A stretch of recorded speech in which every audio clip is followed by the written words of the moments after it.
Você tem internet em casa? Seu filho não sai das redes sociais? Não. Então você não pode perder essa reportagem. 8 anos, 7, todas em poses sensuais, nuas. Uma investigação inédita revela como os pedófilos capturam suas vítimas no submundo virtual. Vou já estar pedindo pra ver minhas partes íntimas. Eles estão prontos para invadir a sua casa. Você fala sempre de sexo com meninas de 12 anos?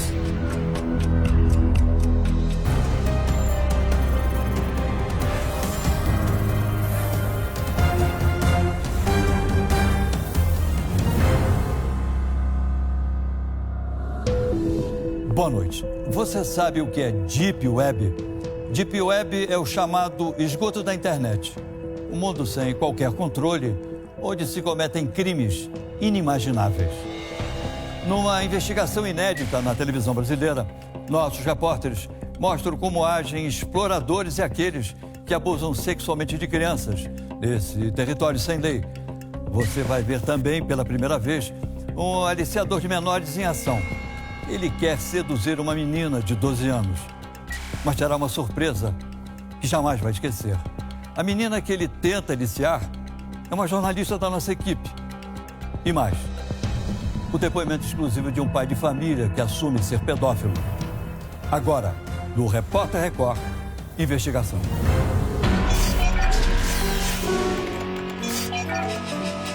A internet do mal. São Paulo, Zona Oeste, 4h15 da tarde. Uma garota de uniforme está numa praça. Ansiosa, ela mexe no celular. Olha para os lados. Alô? Oi? Oi, tudo bem? Tudo, e você? Eu vou estar aqui num banquinho em frente à banca de jornal. Tá bom, acho que uns 10 minutos no máximo eu tô chegando. Um homem chega de carro. Parece desconfiado.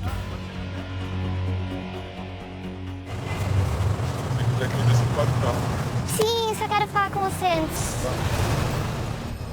É um encontro marcado pela internet. Oi. Ele tem 25 anos Tudo bem? Tudo. Ah, tremendo. e está interessado em uma garota de 12. Mas o que esse homem realmente quer? Daqui a pouco, vamos mostrar o que vai acontecer nessa história.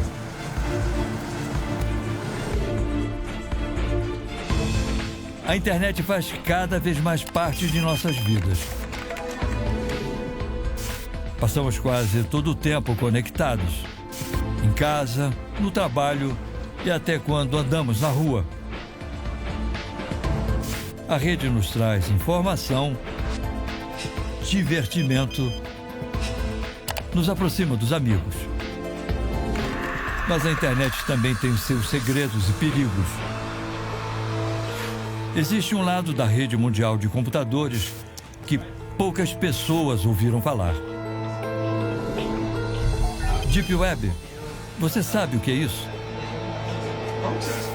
Para responder a essa pergunta, vamos contar com a ajuda da computação gráfica. Imagine que a internet que nós usamos todos os dias é uma sala como esta.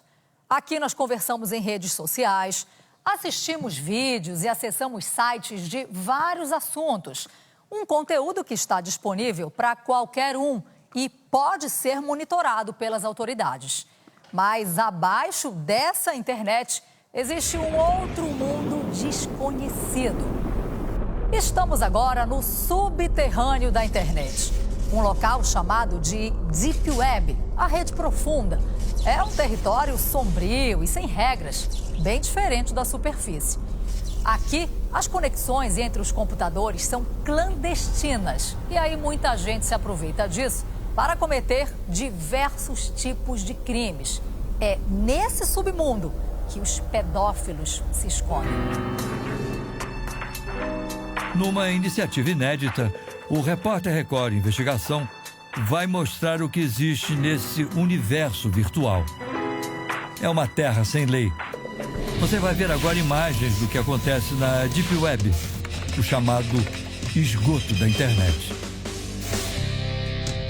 O repórter Romeu Piccolo se encontrou com um jovem especialista em computador que, a partir de agora, será o nosso guia. Entrar na Deep Web é difícil e arriscado para quem não tem muito conhecimento de informática. Mas para quem já trafega por esses acessos, é como um supermercado virtual do crime. Não é um lugar de bom menino. E na Deep Web é o escombro da internet, a área negra. Não vamos dar detalhes que ajudem a localizar sites e ensinar como acessar a Deep Web. Quem entra nessa rede usa um programa de computador que faz com que o internauta não possa ser rastreado por autoridades. Ele fica sem nenhuma identificação, livre para cometer crimes. Por isso, vários sites vendem drogas e armas pesadas. É possível até contratar assassinos de aluguel. Os pedófilos compartilham todos os dias milhares de fotos e vídeos de abusos sexuais. Esse site ele faz venda de armamentos pesados, como rifle, AK-47. Esta página, por exemplo, oferece um fuzil AK-47, capaz de dar 600 tiros por minuto.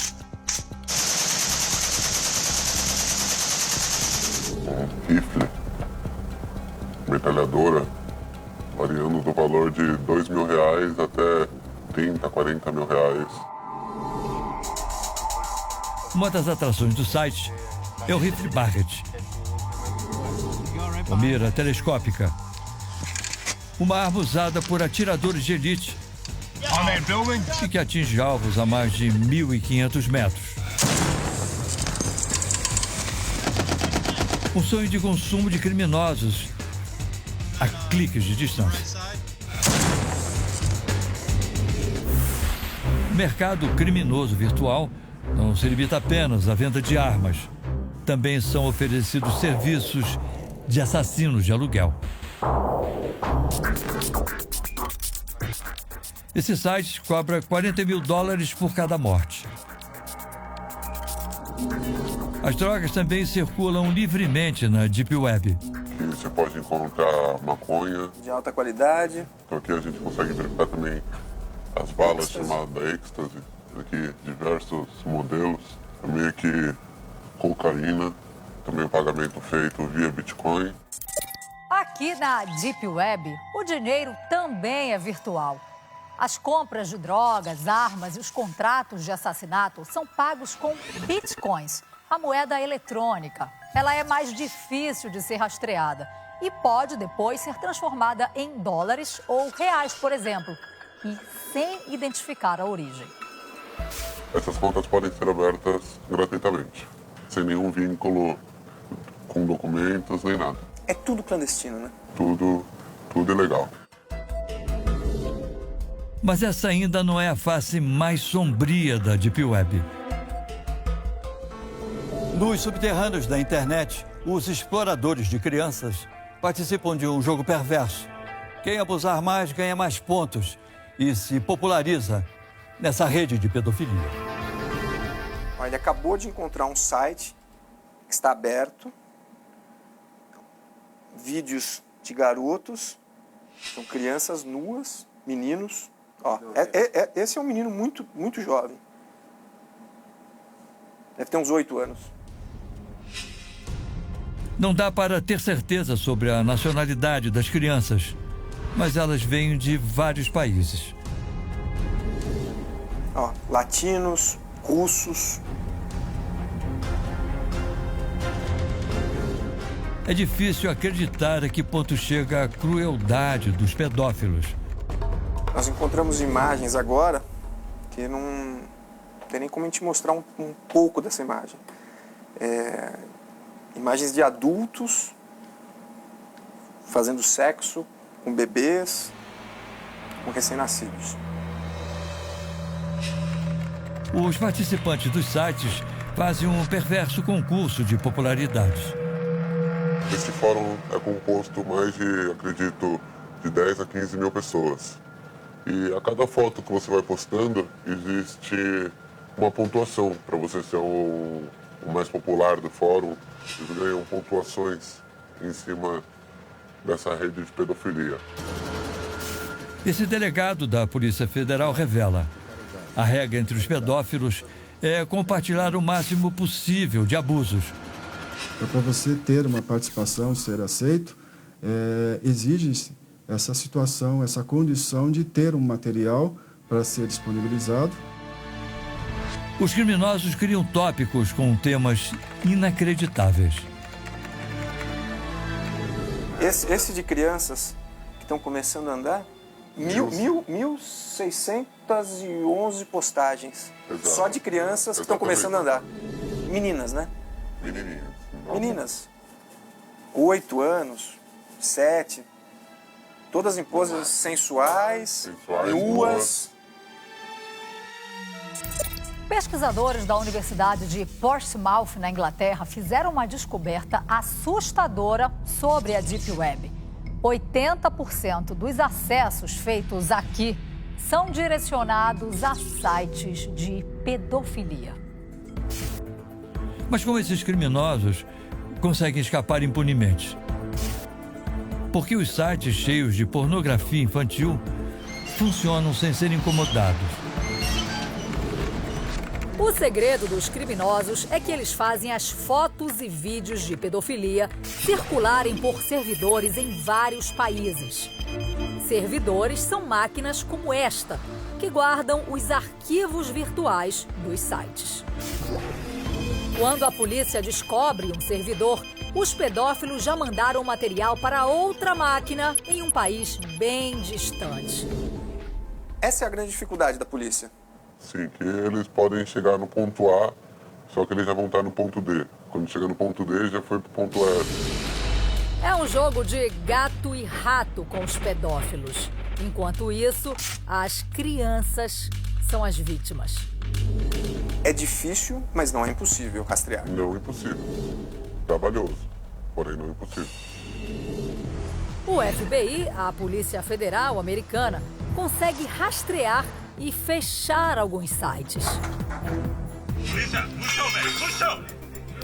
No chão, deita. No Brasil, em uma operação inédita realizada em outubro do ano passado, a Polícia Federal conseguiu prender pedófilos que usavam a Deep Web.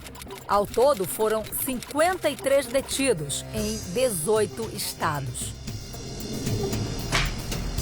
Tivemos acesso com exclusividade a algumas conversas entre pedófilos. Nos diálogos, um pai planeja abusar da filha, que ainda nem nasceu. Galera, minha mulher está grávida e eu tô com dúvida sobre qual anestésico usar na bebê. Cara, se explique melhor.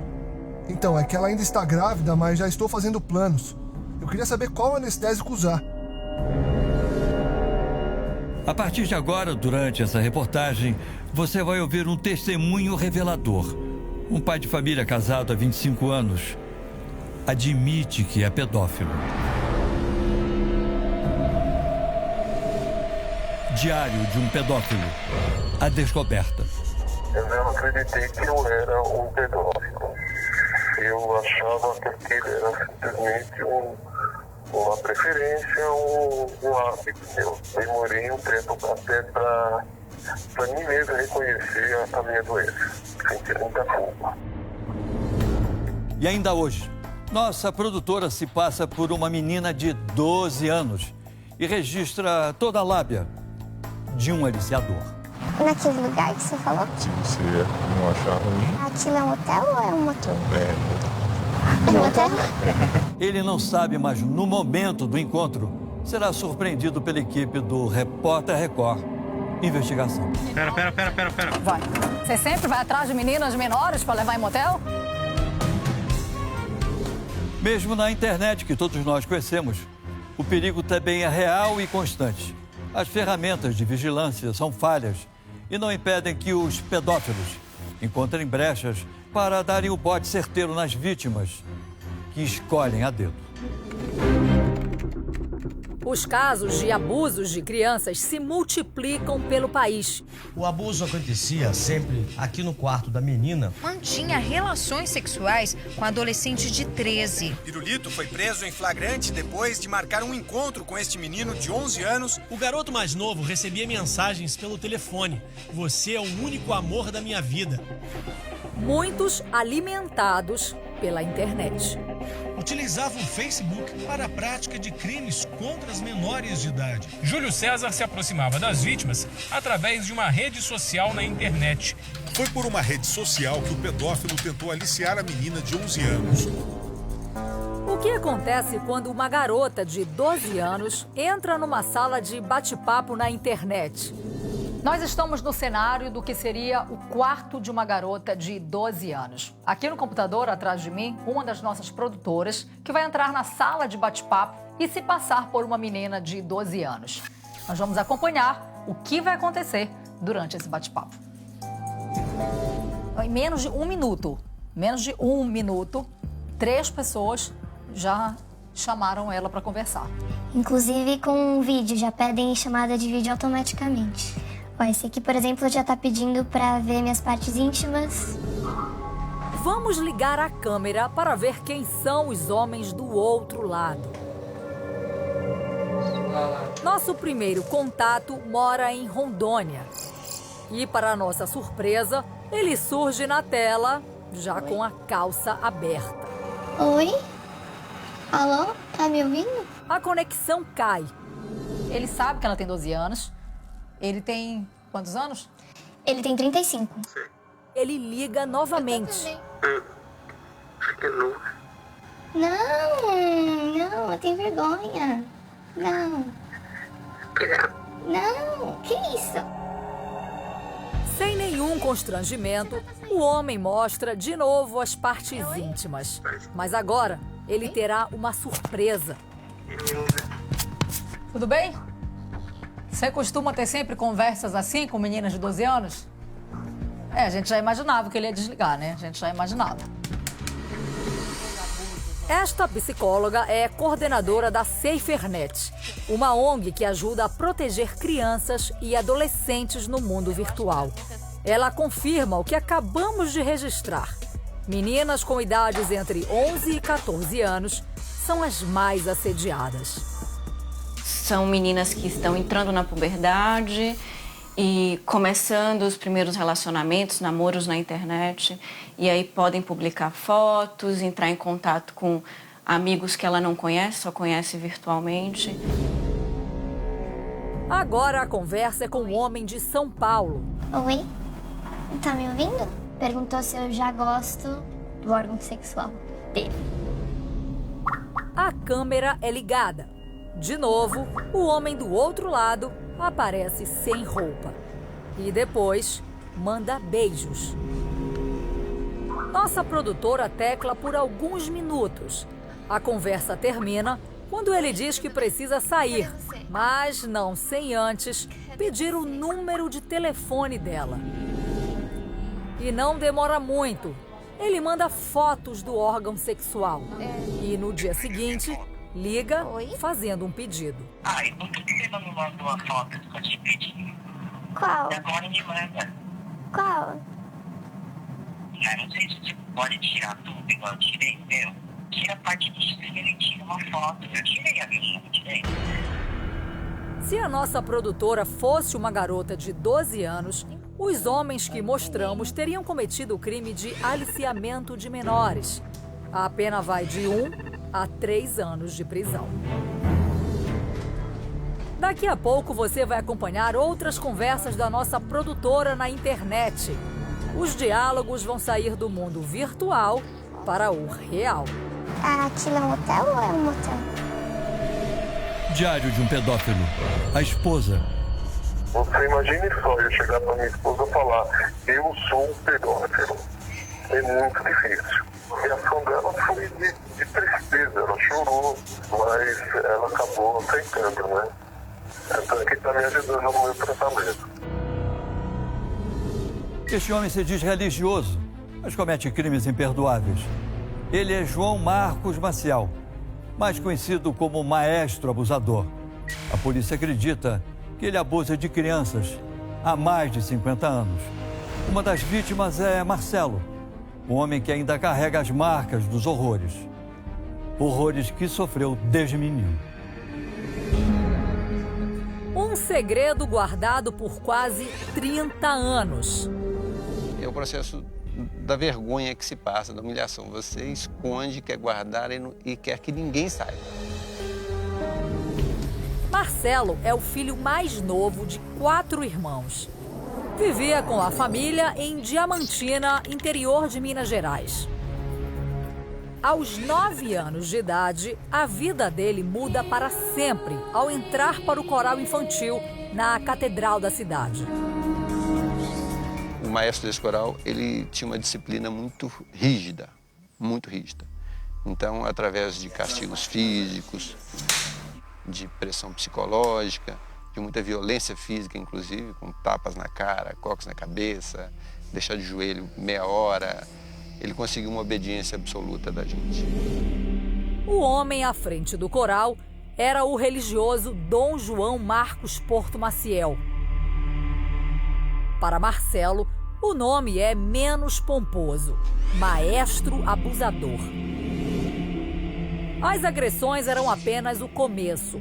2 anos depois, o primeiro assédio, durante uma viagem para uma apresentação do coral. Eu acordei com ele na minha cama aos 11 anos de idade. Atordoado, ele demora a entender o que acontece. Não entendi o que aconteceu, mas ele fez o sinal de silêncio. Sinal de silêncio, e aquilo se tornou escondido. Mesmo aprisionado pelo silêncio e com medo, Marcelo continua no coral. Eu estava dominado. Eu passava muito mais tempo com ele neste momento da minha vida do que com meus pais. Em pouco tempo, o maestro passa a ter relações sexuais com Marcelo. Quando eu tinha uns 12 para 13 anos, foi quando ele, pela primeira vez, começou a me beijar, pediu para tirar a roupa. 2 anos se passam. O coral é um sucesso. O maestro abusador é transferido para a cidade de Novo Hamburgo, no Rio Grande do Sul. Marcelo é levado junto e passa a morar na mesma casa de Dom Marcos. A partir daí, os abusos se tornaram diários. Durante a noite, é obrigado a cumprir um ritual.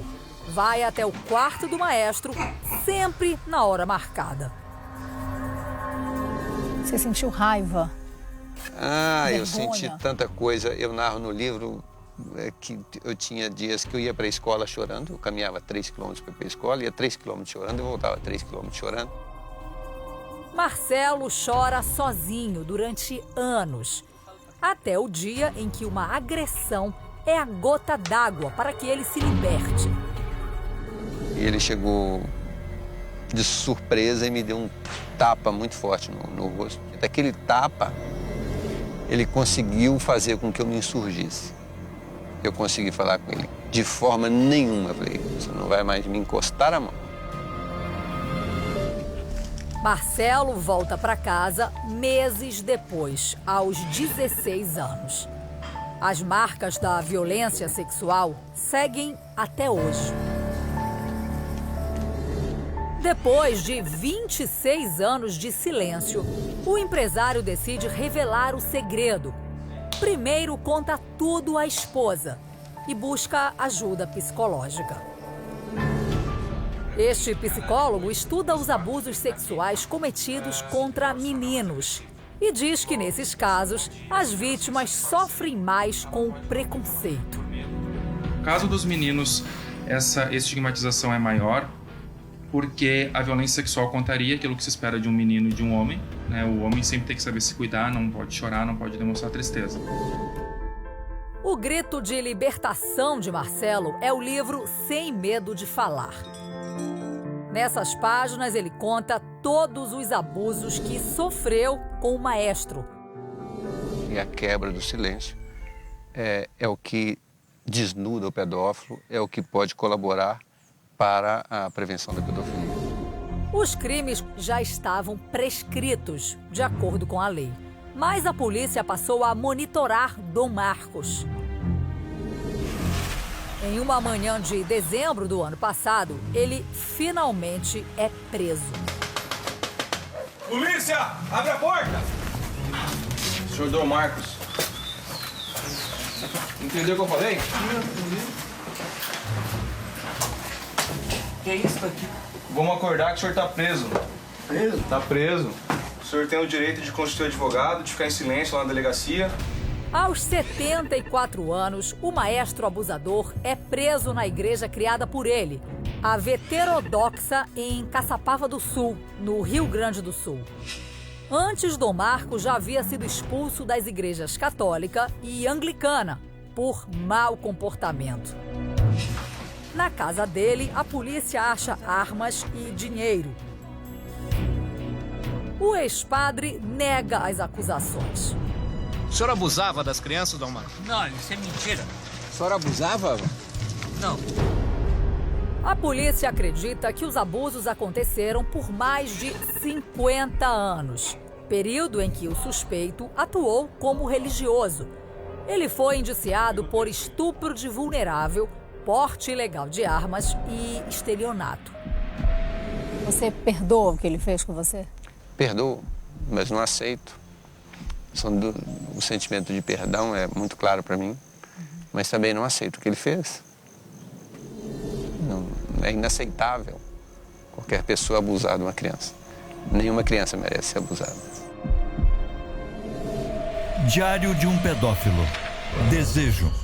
Eu nunca tive ligação com nenhuma criança. No meu caso, são fotos e vídeos que eu tinha no computador. Eu vi que eu estava num ponto muito grave, né? A angústia era muito grande. Eu fiquei com medo de já começar a procurar a criança.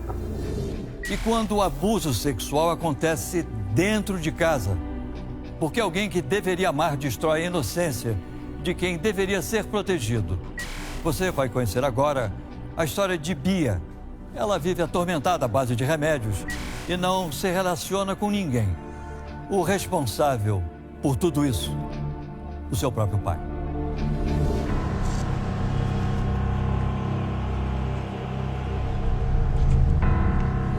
Viemos até Ribeirão Preto, interior de São Paulo, para conhecer a história de uma mulher que foi abusada durante 24 anos. Hoje ela tem 47 e usa o codinome de Bia Albuquerque. São noites sem dormir e a vida segue à base de remédios. E eu tenho crises de ansiedade muito fortes, eu tenho um transtorno alimentar. Para ela é doloroso olhar o passado.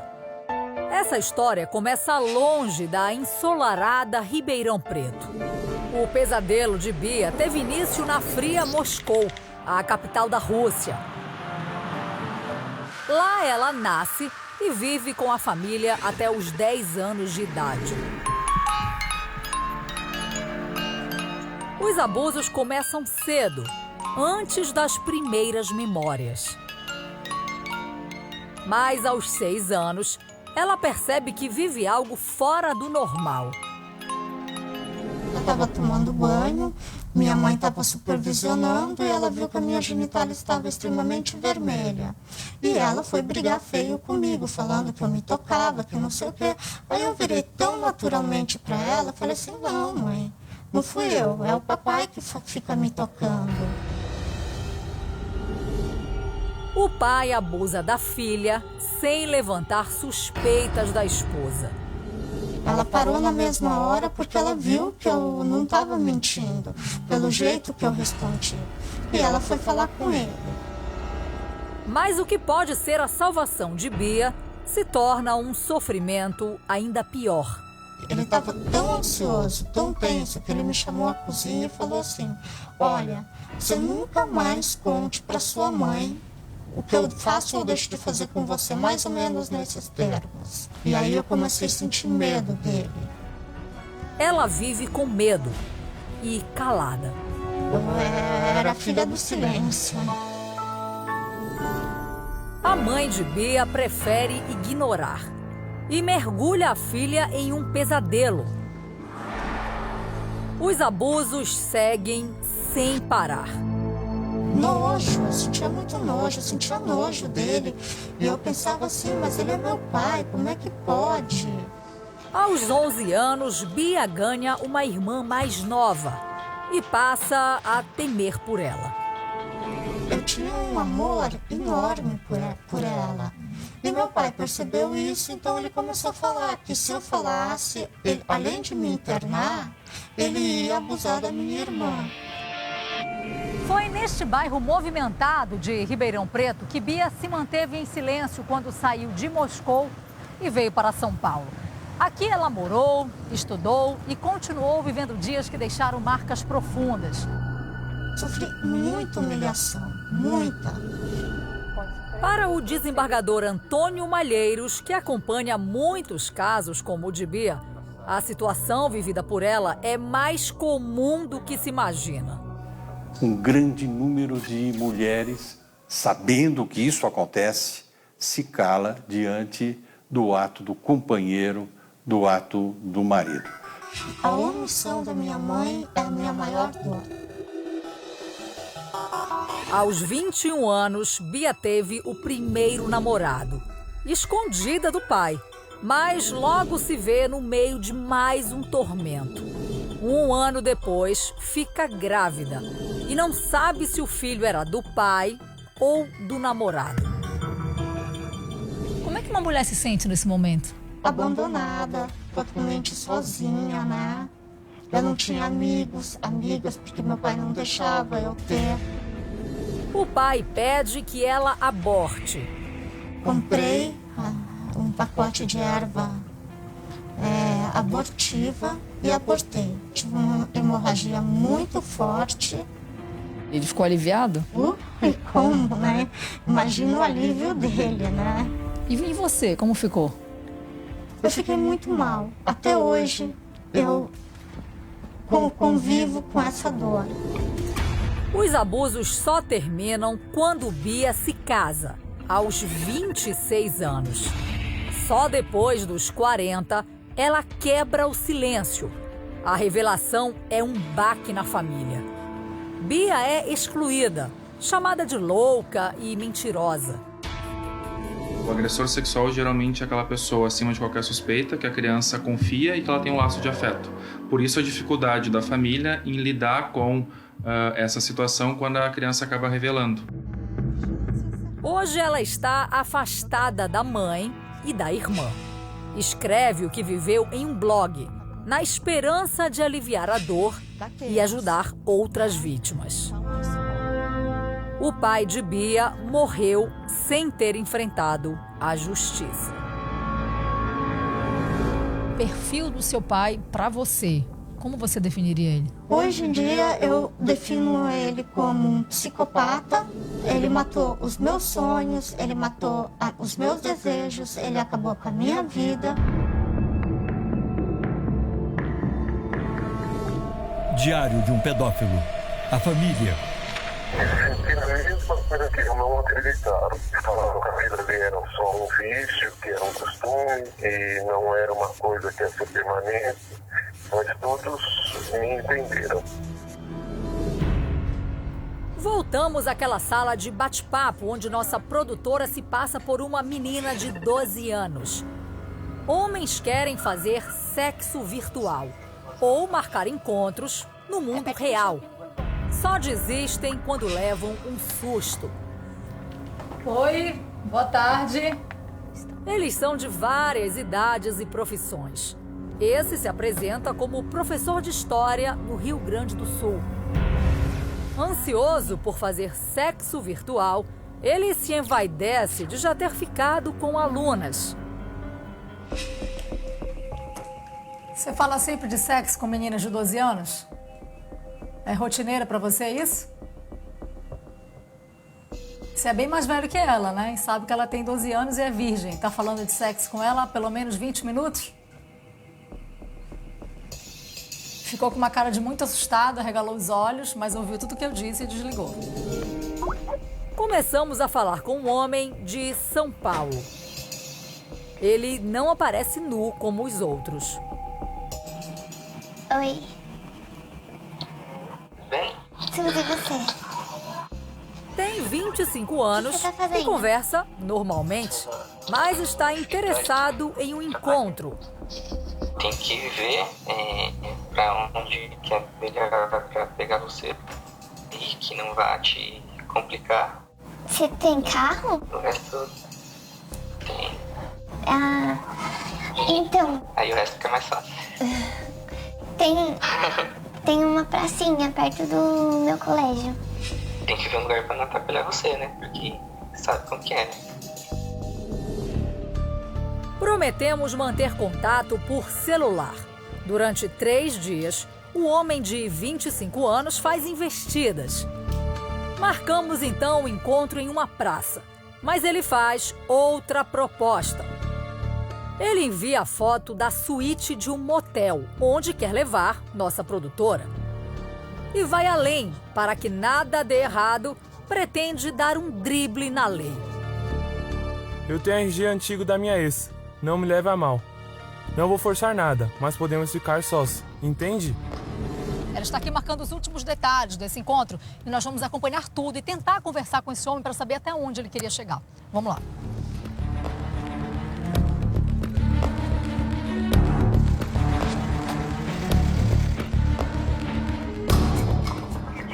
Chegamos no local marcado, uma praça na zona oeste de São Paulo. Não sabemos se ele vai aparecer. De acordo com as informações da nossa produtora, o rapaz está a caminho aqui da praça. Vou ficar acompanhando toda a conversa deles aqui por esse fone. Nossa equipe aguarda. Ele liga e diz que está a caminho. Eu vou estar aqui num banquinho em frente à banca de jornal. Ah, tá bom. Acho que uns 10 minutos no máximo eu tô chegando. Tá bom. 4 dias de conversa. 4. Sugeriu um encontro no primeiro dia. Ele se apresentou com um homem de 25 anos que sabe que ela tem 12. Finalmente, ele chega e vai estacionar. Antes pede que nossa produtora entre no carro. Sim, só quero falar com você antes. Ele para o carro e volta a pé. Vai encontrar com Juju 12, a garota que conheceu na sala de bate-papo. Tudo bem? Tudo bem? Prazer. Tudo. Ah, tremendo. Você quer ficar aqui? Quer dar uma volta no shopping? Não, eu só queria falar com você pra ter certeza que você é. Certeza que eu sou eu? E onde a gente vai? Onde você achar melhor. Naquele lugar que você falou? Se você não achar ruim. É? É aquele da foto? Aquilo é um hotel ou é um motel? É um motel. Tudo bem? Como que eu vou entrar? Eu não falei que eu tenho RG? Tipo, é um RG normal, só que é antigo e tá com foto de criança. Ela é loira ou morena? É morena. Morena também? 2 crimes aí, né? Além de levar menor para o motel, usar o documento de outra pessoa se passando por uma adolescente. A seguir, o homem insiste em levar a nossa produtora ao motel com uma identidade falsa. Só que ele não imagina o que vai acontecer. Vamos lá, vou lá, gente. Pera. Vai. Você faz sempre isso? Você sempre vai atrás de meninas menores para levar em motel? Em instantes, no Repórter Record, investigação.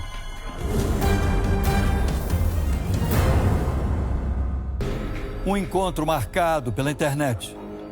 Nossa produtora se passa por uma menina de 12 anos e está frente a frente com um aliciador. Ele não sabe, mas vai ter que se explicar. A equipe do Repórter Record Investigação. Nossa produtora conversa com um homem que conheceu na internet. Ele acredita que ela tem 12 anos e, mesmo assim, a convida para ir a um motel. O lugar que você falou? Se você não achar ruim. É aquele da foto? Aquilo é um hotel ou é um motel? É um motel? Ele sabe que o que pretende fazer é crime e tenta uma estratégia para driblar a lei. tudo bem? Como que eu vou entrar? Eu não falei que eu tenho RG. Ele parece confiante que não terá problemas. É diferente. Nossa, eu não pareço. Não, mas assim, o pessoal não fica olhando assim pra cara e pra pessoa, entendeu certinho? Só nos documentos. Nossa, ela é maior? Ela é maior. É que esse RG é antigo, entendeu? Ah, entendi. Aí você não tá mais com ela? Não, é isso. E acabou que isso daqui eu achei depois de muito tempo em casa. E presta atenção aos detalhes. Rapidinho, assim, só pra entrar, sabe? Assim, é que a pessoa olha embaixo e vê o nome da escola, sabe? Acha estranho. É hora de saber o que ele tem a dizer. Não tinha nada a ver com ela. Mas ela tinha Licença, boa tarde. Tudo bem? Prazer, eu sou Vanessa Libório, sou repórter da TV Record. Tudo bem? Tudo bom? Posso falar um minutinho com você? Não. Falar só um minutinho. A gente queria saber, tá fazendo uma reportagem, queria saber por que você marcou o encontro com uma garota de 12 anos. Só pra conhecer. Por que você sugeriu levá-la no motel? Não. Prefiro não falar mais nada. Você sabe que é crime? Levar uma menor no motel, sugerir uma relação sexual com uma menor de idade? Por que você trouxe documentos de outra pessoa? Pra ela entrar no motel? Você faz sempre isso? Você sempre vai atrás de meninas menores pra levar em motel? É prática comum fazer isso. Por que você fez isso? Você sabia que isso é crime, não sabia? Que isso é crime, mesmo assim você fez? E o documento da tua ex-namorada, por que você trouxe? A gente tá aqui pra você se defender, por que você fez isso? Por que você fez isso? É prática comum fazer isso?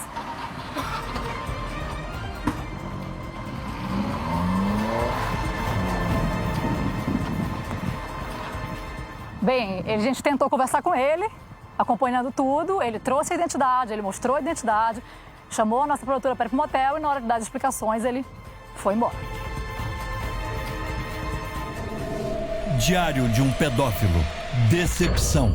Eu não quero ser assim. Eu queria ser um bom marido, um bom pai, um bom filho, um bom irmão. Mas, infelizmente, por mais bom que eu tenha sido, eu falhei nesse ponto. No próximo bloco, você vai conhecer um único hospital do Brasil que trata de homens com transtornos sexuais. Existem os indivíduos que portam essa doença e sofrem demasiadamente com ela. Existem aqueles que, de fato, não sentem culpa. Daqui a pouco, no Repórter Record Investigação.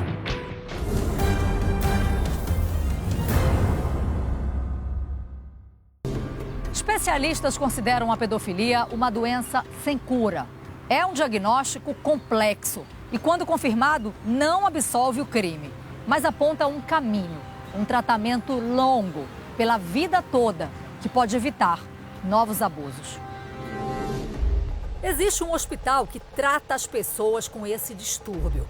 Funciona dentro da Universidade Federal do ABC, em Santo André, na Grande São Paulo. Por esses corredores circulam homens que têm desejos incontroláveis por crianças. O doutor Danilo Baltieri, que estuda a pedofilia há 15 anos, recebe esses pacientes. Existem os indivíduos que portam essa doença e sofrem demasiadamente com ela. Existem aqueles que, de fato, não sentem culpa. Aqui eles fazem um tratamento longo. Não são admitidas recaídas. Isso implica em uma denúncia da equipe médica para alguma autoridade. As sessões de terapia em grupo acontecem semanalmente. Muitos pacientes tomam remédios. Para os médicos, nem todo abusador de crianças é, a rigor, alguém que tem a doença pedofilia. 100 indivíduos nessa sala que molestaram sexualmente crianças. Desses 100, apenas 20, provavelmente ou possivelmente, vão sofrer da pedofilia. 80 não. Essa é uma luta sem fim, mas o tratamento vale a pena. Cada portador da doença pedofilia sob controle significa dezenas de crianças livres de abusos. Existe uma solução para esse problema? Existe. Existe uma solução para isso. É fácil? Não, é muito difícil. Mas existe. Qual é? É tratar. Tratamento adequado.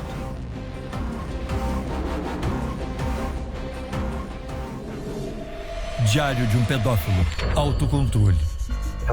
Eu ficava ansioso para ver vídeos, fotos, crianças. E hoje já não existe mais isso. Essa angústia toda diminuiu 90%. Eu não tenho mais. Essa minha doença, ela não tem cura. A gente tem um controle, não cura. Para denunciar abusos cometidos a crianças e adolescentes, Disque 100. Sua ligação é gratuita e você não precisa se identificar. O programa de hoje é também uma advertência a todos os pais de família. Sempre que puder, veja com quem o seu filho está conversando nas redes sociais. Ele pode ser a próxima vítima desses criminosos que agem impunemente no esgoto da internet. Mais informações, acesse o nosso portal no R7. Lá tem um vídeo exclusivo com os bastidores da reportagem que mostramos. Boa noite, obrigado pela audiência e até o próximo Repórter Record Investigação. Até lá.